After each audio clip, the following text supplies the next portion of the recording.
Hello friends, welcome back to my channel. আশা করি তোমরা সবাই খুব ভালো আছো, সুস্থ আছো। আমি ভালো আছি এবং সুস্থ আছি।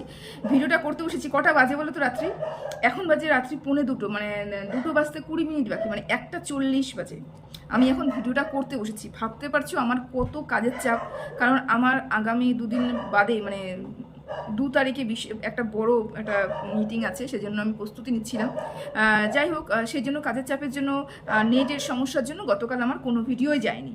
তো আজকে একটা ভিডিও আমি দিতে বসেছি, সেটা হচ্ছে ফোকলা।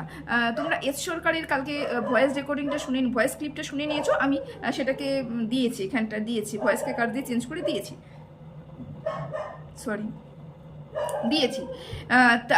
তার পরিপ্রেক্ষিতে কি বলবো না বলবো এগুলো নিয়ে অনেক ভিডিও নেমে পড়েছে, অনেক কথাই হয়েছে। ফোকলা নিজেকে মানে সাধু সাজানোর চেষ্টা করছে যে অনেক প্রতীক্ষার ফল হয়তো আমি পেয়েছি। এটা মানে ও কোথাও এক থেকে, মানে আমার মনে হলো ফোকলা হতাশায় ভুগছে যে টিনার সাথে ওর এখন সম্পর্কটা নেই, যার জন্য আমি এত কিছু সহ্য করেছি, সেই আমাকে ধোকা দিয়ে চলে গেছে। তো আমার প্রথমত কথা, এই সংসারটাই ভেঙেছে কিন্তু তোমাদের দুজনের জন্য না, তুমি একা করেছো সেটা না। কিন্তু তোমার বোঝা উচিত ছিল যে আমি একটা মহিলার সাথে কিভাবে এ ধরনের চ্যাটিং করি, যে মহিলাটা বিবাহিত, এটা তোমার বোঝা উচিত ছিল। তুমি বোঝোনি। তুমি ওই মহিলার ফাঁকা জায়গাটা, যখন বন্ধু হিসেবে কথা বলেছো, ফাঁকা জায়গাটা বুঝে গেছো, ফাঁকা জায়গায় ঢোকার চেষ্টা করেছো, এবং টিনাও তোমাকে ঢুকতে দিয়েছে। এখানে টিনারও দোষ। এখানে কোনো রকমভাবে আমি টিনাকে বাঁচানোর চেষ্টা করবো না, বা শাঁখ দিয়ে মাছ ঢাকারও চেষ্টা করবো না। দোষ তোমাদের দুজনেরই ছিল। তুমি জানতে যে যেই রাস্তাটার মঞ্জিল নেই, সেই রাস্তাটা আমার হাঁটা উচিত নয়। তুমি জানতে যে ওদের মধ্যে স্বামী স্ত্রীর সম্পর্ক, একটা বাচ্চা আছে, সেই সম্পর্কটাকে আমি নষ্ট করবো না। তোমার জানা উচিত ছিল, বোঝা উচিত ছিল। তুমি না হলে ডিভোর্সে ছিলে, কিন্তু আমাদের টিনা তো সংসার জীবনে ছিল, তার তো একটা সন্তান আছে। তা তোমার উচিত ছিল যে যাই হয়েছে হয়েছে বাবা, তুমি তোমার সংসারটা করো, আমি তোমার হাত ধরতে পারলাম না, যাই করো করো। এগুলো না করে তুমি আর ওকে উস্কালে, তুমি ওকে বের করে নিয়ে আসলে। তারপরে হচ্ছে, এমনিতেও আমরা জানি টিনার মাথায় বুদ্ধি অত্যন্ত পরিমাণে কম, বুদ্ধি বাচ্চামো ব্যাপার ওর মধ্যে আছে।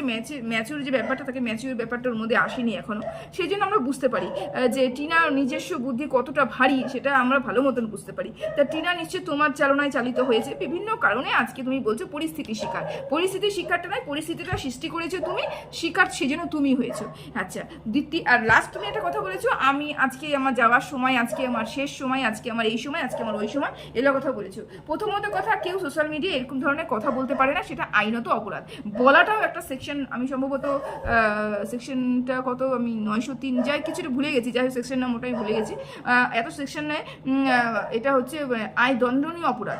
ওয়াইটিতে এসে বা যেখানে যেই কোনো সোশ্যাল প্ল্যাটফর্মে এসে তুমি এই ধরনের কথা বলে, এটা আইনত অপরাধ। এটা তুমি যে করেছো, যাই হোক, মানুষকে তো বুঝিয়ে দিয়েছো। মানুষ তো বোকা নয়, বুঝতে পেরেছে তুমি কি বলতে চাইছো, তুমি কি বোঝাতে চাইছো। মানুষ কিন্তু ভালো মতনই বুঝতে পেরেছে। তো তুমি এই কাজটা করে তুমি একদিকে বলছো তুমি তোমার বাবা মাকে পুলিশ স্টেশনে দেখতে চাও না, থানাতে দেখতে চাও না, কোনো দৌড়াদৌড়ি ঝগড়ার মধ্যে দেখতে চাও না, অথচ তুমি এই বাবা মার ভালো চাচ্ছ। অথচ তুমি বাবা মার সন্তান হয়ে তুমি নিজের জীবনটা দিতে চাইছো, আর বাবা মাকে সারা জীবনের জন্য মানে কষ্টের মধ্যে রাখতে চাইছো। ব্যাপারটা ঠিক বুঝলাম না। যাই হোক, আমি এতটুকুই বলবো, তোমার মধ্যে সৎ সাহস আসুক, ভালো বুদ্ধি সম্পন্ন তুমি হও, এবং এই ব্যাপারটা থেকে তুমি বেরিয়ে যাও। তুমি বেরিয়ে এমনিতেও গেছো, টিনাও এই যে ব্যাপারটা থেকে বেরিয়ে গেছে, আমরা প্রমাণ পেয়ে গেছি। তো তোমাদের এই সম্পর্ক থেকে তোমার বেরিয়ে যাওয়াটাই বেটার। আর পরিস্থিতি শিকার বলার দরকার নেই, কেউ ধোকা দিয়েছে এটা বলার দরকার নেই। জেনে শুনেই তুমি পরিস্থিতির মধ্যে পড়েছিলে বাবা, তুমি জেনে শুনেই পড়েছো, তুমি জানো তুমি তোমার এটাই হবে। এরকম একটা সম্পর্কের মধ্যে এটাই হয়, এই সম্পর্ক কোনোদিনও পূর্ণতা পায় না, এরকমই হয়। আর তাদের মধ্যে ডিভোর্সও হয়নি, টিনা বলেছে তাকে ডিভোর্সও দেবে না। আমার এগুলো নিয়ে কোনো বক্তব্যই নেই, তোমাকে আর কিছু বলারই নেই। আমার একটা কথা বলার আছে, তুমি কেন এই কথাটা বললে না যে ওই আমাদের ওয়াইটির কিমারানি বলছে যে তোমাকে ওই সেবিকা দিদি বারবার করে কল করে ডাকছে, তুমি এই কথাটা কেন বললে না? তুমি কেন সব কিছু লুকিয়ে গেলে? তোমার আমার একটা প্রশ্ন, তোমাকে এখানটায় তুমি ওই পরিস্থিতি শিকার, বাবা মাকে থানায় নিয়ে যাবে, হুমকি দিচ্ছে, তোমার বোনের সাথে তোমাকে শুইয়ে দিচ্ছে, তোমার খারাপ লাগছে, সব কিছু তুমি জানো। সোশ্যাল মিডিয়াতে টিনা এমন একটা নাম, এমন একটা ফেস, ওকে নিয়ে চর্চা হলে পরে কন্ট্রোভার্সি হবে। কন্ট্রোভার্সি কি এটা নেগেটিভ পজিটিভ দিক থাকবে? নেগেটিভ লোক তোমাকে ধুইয়ে দেবে, পজিটিভ লোক তোমাকে বাঁচানোর চেষ্টা করবে। না, তুমি কোনো ভালো কাজ করোনি যে আমরা তোমাকে বাঁচানোর চেষ্টা করবো, তোমার কোনো ভালো কাজ করোনি। তো যাই হোক, আমার বক্তব্য, তোমার উপরে যে প্রেশার ক্রিয়েট করা হচ্ছে, তোমাকে যে ওই সেবিকা দিদি ভাই বারবার করে ডাকছে, তুমি এটা কেন বললে না? এটা কেন তুমি চেপে গেলে? আমার প্রশ্ন এখানটায়, তুমি কি করতে যাচ্ছ? যেদিকে যাব সেদিকেই পাল্লা ভারী হবে, এই কথা তো তুমি কেন বললে? কারণ এই যে সেবিকা দিদিভাই, মানব সেবায় নিযুক্ত যে দিদিভাই, সে দিদিভাই তোমাকে বারবার করে কল করে ডাকছে এবং বলছে যে কোনো একটা রাস্তা ধরো। আচ্ছা, এই কথাটা কোথা থেকে শুনলাম? কিমা গতকাল রাতে একটা ভিডিও করেছে এবং গতকাল রাতে ভিডিওতে ও পরিষ্কার করে বলে দিয়েছে যে এটা তোর প্রথম, রীতিমতন হুমকি দেওয়া হচ্ছে ফোকলাকে যে এটা তোর 1 ডিগ্রি, তোর উপরে জাস্ট 1 ডিগ্রি অ্যাপ্লাই করা হয়েছে, যার জন্য তুই আজকে মুখ খুলেছিস, ইনস্টাগ্রামে এসে এই ধরনের কথাগুলো বলেছিস। কিন্তু তুই জানিসই না তোর সাথে কি হতে চলেছে। রীতিমতন এই ফন্দীপকে ধমকানো হচ্ছে, চমকানো হচ্ছে। সাথে সাথে এই কথাটাও বলেছে কিমা যে দিদিভাই তোকে ডাকছে, তুই কেন দিদিভাইয়ের কাছে যাচ্ছিস না? তার মানে আমরা পরিষ্কার করে বুঝে নিই যে দিদিভাইয়ের হাতে যে তেমন কিছু টিনার জন্য নেই, সেটা আমরা পরিষ্কার করে এই ভিডিও থেকে বুঝতে পেরেছি। যদি সত্যি সত্যি টিনার এগেনস্টে এমন কিছু থাকতো, কড়া কিছু থাকতো, যদি টিনাকে সত্যি সত্যি এরা মেরে ফেলতে পারতো বা টিনার কাছ থেকে বাচ্চাটা সত্যি সত্যি ওরা রাখতে পারতো, টিনাকে আটকাতে পারতো, তাহলে কেন একটা পরক্রিয়া সম্পর্ক সাথে যুক্ত একটা ছেলেকে বারবার করে ডাকা হবে? সে থার্ড পার্সন কে? স্বামী স্ত্রী আর সন্তানের যে বিচার বিবেচনাটা হবে তার মধ্যে ওই থার্ড পার্সনটা কে? কেন ওকে ডাকা হবে? কিসের জন্য ডাকা হবে? এই কারণে ডাকা হবে যে কারণ টিনাকে বারবার করে ডাকা হচ্ছে। টিনার কাছে কি প্রমাণ আছে, টিনা কি প্রমাণ নিয়ে বসে আছে, টিনা কার হাত ধরেছে, টিনাকে কে সাহায্য করছে, এগুলো তারা জানে না। এগুলোর জন্য টিনাকে বারবার আহ্বান করেছে, তুমি আসো, মা আসো, বাবা আসো, কাকা আসো, জ্যাঠা আসো, তাহলে আমি ব্যাপারটা বুঝতে পারি। কেন উনি কোন দিকে যাবেন সেটা কিন্তু বুঝতে পারছেন না। উনি এসে শুধু মেঘ যেরকম গর্জাচ্ছে সেরকম কিন্তু গর্জাচ্ছে, কিন্তু বর্ষাচ্ছে না। আমরা এখান থেকে প্রমাণ পাচ্ছি যে তাদের কাছে এমন বড় কিছু নেই যেটা নিয়ে ওরা লড়তে পারবে বা কিছু টিনা যেগুলো করছে সেটা আটকাতে পারবে। কারণ ওরা অনিশ্চিত যে টিনার কাছে কি আছে। সেজন্য টিনাকে বারবার করে ডেকেছে, টিনাকে ডাকতে পারেনি, টিনাকে ভাঙতে পারেনি। টিনা ওদের আওয়াজে সাড়া দেয়নি, মানে টিনাকে ডেকেছে, সেখানে টিনা সাড়া দেয়নি। সেই কারণে ডাকা শুরু করেছে হচ্ছে এই ফোকলাকে বারবার করে বলে ডেকেছে এবং ফোকলাকে মানে কি প্রেশার ক্রিয়েট করা হচ্ছে, ফোকলাকে ভয় দেখানো হচ্ছে।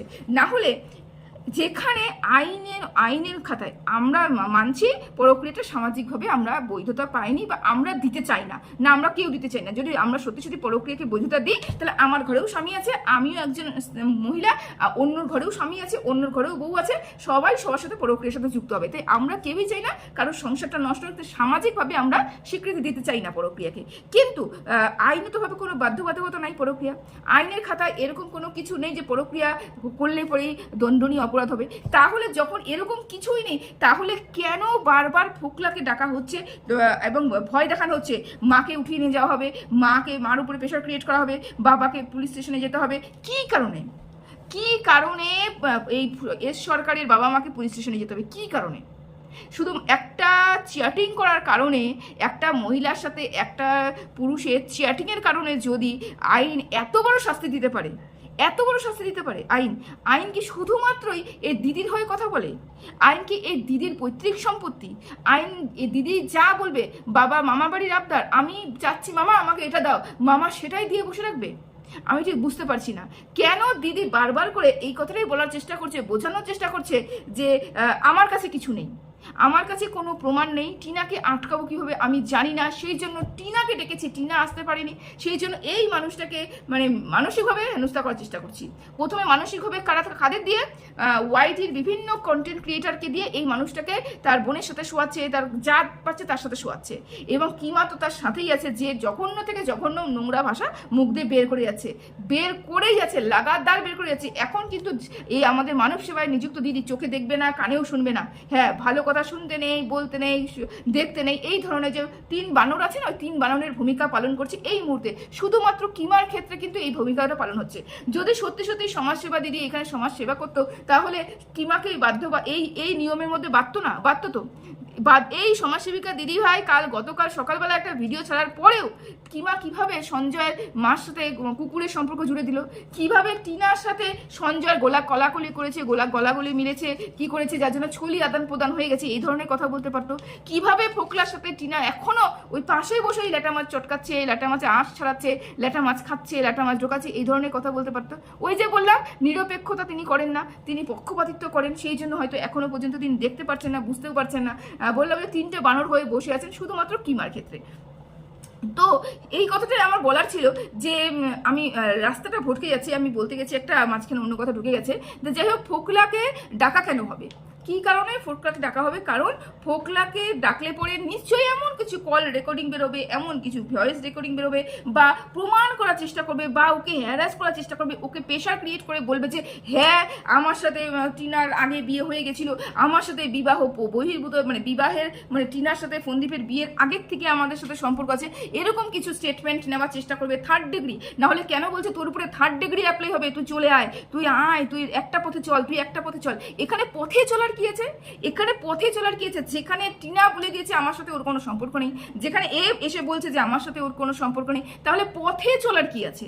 ওর তো সম্পর্ক রাস্তা ওখানেই শেষ হয়ে গেছে। তাহলে কেন একে ডেকে বারবার করে বলছে তোর উপরে 3rd ডিগ্রি হবে, তুই আয়, তোকে দিদি ডাকছে, তুই আয়, তোর উপরে 3rd ডিগ্রি হবে? ঠিক এই একটা কারণে প্রমাণ করার চেষ্টা করছে যে টিনা বিয়ের আগের থেকে ফোকলার সাথে সম্পর্ক যুক্ত ছিল, তার মানে টিনার বিয়েটা হচ্ছে অবৈধ, তার মানে টিনার বিয়েটা অবৈধ, বা টিনা ফাঁসিয়ে তারপরে ফন্দীপকে ফাঁসিয়েছে, ফন্দীপকে ধোকাবাজি করেছে, এরকম অনেক কেস দেওয়ার একটা চেষ্টা করা হবে। এই একটা হতে পারে, আমার দৃষ্টিভঙ্গিতে আমার যেটা মনে হচ্ছে, এই একটা হতে পারে।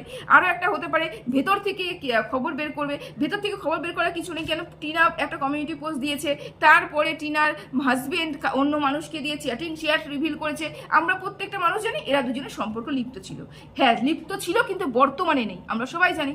তাহলে এখানে এক্সট্রা ভাবে আর কি বের হবে? কিচ্ছু বেরোনোর নেই, কিচ্ছু জানানোর নেই। একটা চ্যাট, একটা ভয়েস ক্লিপ, একটা কি, এতে কি প্রমাণ হবে? ওই আমি যেটা বললাম, এখানে একটা টিনাকে বড় সড়ো ষড়যন্ত্রে ফাঁসানোর চেষ্টা ফোকলাকে দিয়েও কেস করানো হতে পারে। ফোকলার উপরে প্রেশার ক্রিয়েট করে, ফোকলার মা বাবার ধমকি দিয়ে অনেক কিছু করে এরা হচ্ছে কিছু তথ্য বের করতে পারে। যেহেতু ফোকলা এতদিন ধরে টিনার সাথে ছিল, নিশ্চয়ই টিনা কার সাথে আছে, কার সাথে যোগাযোগ রেখেছে, কোন আইনের মাধ্যমে যাচ্ছে, কোন দিকে যাচ্ছে, কে ওকে হেল্প করছে, এগুলো কথা বের করার চেষ্টা করবে। এই কারণে, এই অনেক কারণ হতে পারে যেই কারণের জন্য সমাজসেবিকা দিদিভাই বারবার করে ডাকছে। না হলে একটা পরক্রিয়া, হ্যাঁ মনে করো পরক্রিয়ারত, তো একটা পরক্রিয়ারত মহিলাকে এবং পুরুষকে যারা অ্যাডাল্ট, তাদের উপরে এসে কেন এরকম প্রেশার ক্রিয়েট করা হবে? কিসের জন্য? কি প্রমাণ বের করতে পারবে তাদের সাথে? কি প্রমাণ আছে তার কাছে? কেন তাকে বারবার করে ডাকা হবে? মহিলাটাকে ডাকা হয়েছে, মহিলা উত্তর দেয়নি, তার ছেলেটাকে ডাকছে, যেখানে মহিলা এবং ছেলে দুজনেই পরিষ্কার করে দিচ্ছে আমাদের মধ্যে কোনো সম্পর্ক নেই। তাহলে কেন তাদেরকে ডাকা হবে? কিসের জন্য ডাকা হবে? বুঝতে পারছো না তোমরা? হ্যাঁ, অনেক বড় একটা ষড়যন্ত্র করা হবে। আর এর থেকে আমরা বুঝতে পেরেছি যে এদের হাতে তেমন কিছুই নেই। যেরকম করে ওরা গজরাচ্ছিল, যেরকম করে লাইভে এসে হুমড়ি চমড়ি মেরেছে, ভিউয়ারদের অনেক কথা বলেছে, অনেক ভুল বুঝিয়েছে, অনেক পট্টি পড়েছে, সেরকম কিছু ওদের মধ্যে নেই। এবং টিনার বিরুদ্ধে তো বিশেষ করে কিছুই নেই। এই জন্য ভয় দেখিয়ে, চমকিয়ে, ধমকিয়ে এই কাজগুলো আদায় করার চেষ্টা, যে কিছু যদি করা যায় তাহলে তো অনেক ভালো হবে না। এবার এই যে মোল্ড করা হচ্ছে আমাদের ফোকলা হতেই পারে মোল্ড হয়ে যেতে পারে, হতেই পারে ফোকলাকে দিয়ে কোনো সাদা কাগজে সই করাতে পারে, হতেই পারে এমন কোনো মিথ্যা স্টেটমেন্ট ফোকলাকে দিয়ে দ্বারা দেওয়াতে পারে যে হ্যাঁ আমার বিবাহের পূর্বের সম্পর্ক ছিল, ফন্দীপের বিয়ের আগের থেকে আমাদের সম্পর্ক ছিল, আমাদের পূর্ব বিয়ে হয়ে গেছিল, অনেক কিছু বলতে পারে। কিন্তু একটা নির্দিষ্ট একটা আইন আমাদের প্রত্যেকের কথা শোনে, তো তার জন্য যথাযথ প্রমাণেরও দরকার। এগুলো যদি বলেও থাকে, এগুলো যদি করেও থাকে, তার জন্য যথাযথ প্রমাণ লাগবে। এবং এটা আইনের খাতায় চলে গেছে যখন, তারাই বিচার বিবেচনা করবে, তাই না? এত ভয় পাওয়ার কিছু নেই। কিন্তু আমরা পরিষ্কার হয়ে গেলাম যে সেবিকা, মানব সেবায় নিযুক্ত দিদির কাছে তেমন কিছুই নেই। যদি থাকতো এতদিন অনেক কিছু হয়ে যেত। এদের পায়ে তেল মাখতো না, আয় আয় আয়। এবং এইসব দালালকে দিয়ে, মানে এইসব কন্টেন্ট ক্রিয়েটারকে দিয়ে ইয়ে করতো না, মানে বলাতো না যে 3rd ডিগ্রি হবে, 4th ডিগ্রি হবে, 1 ডিগ্রি হয়েছে, মা শেষ হবে, তুই শেষ হবি, তোর জীবন জাহান্নাম হয়ে যাবে, তুই শেষ হয়ে যাবি, তুই ধ্বংস হয়ে যাবি, তার আগে তুই চলে আয়, এরকম হুমকি চমকি দিত না। বুঝতে পেরেছো? তো হুমকি চমকি দেওয়ার অনেক কারণ আছে। তো চলো ভিডিওটাকে এখানে শেষ করলাম। 2টো বেজে গেছে, ভিডিওটা আবার নেটের খুব সমস্যা হচ্ছে, এখনই আপলোডে বসাতে হবে। তো চলো, কালকে সকালে যদি তোমরা ভিডিওটা পেয়ে যাবে। Tata, good night.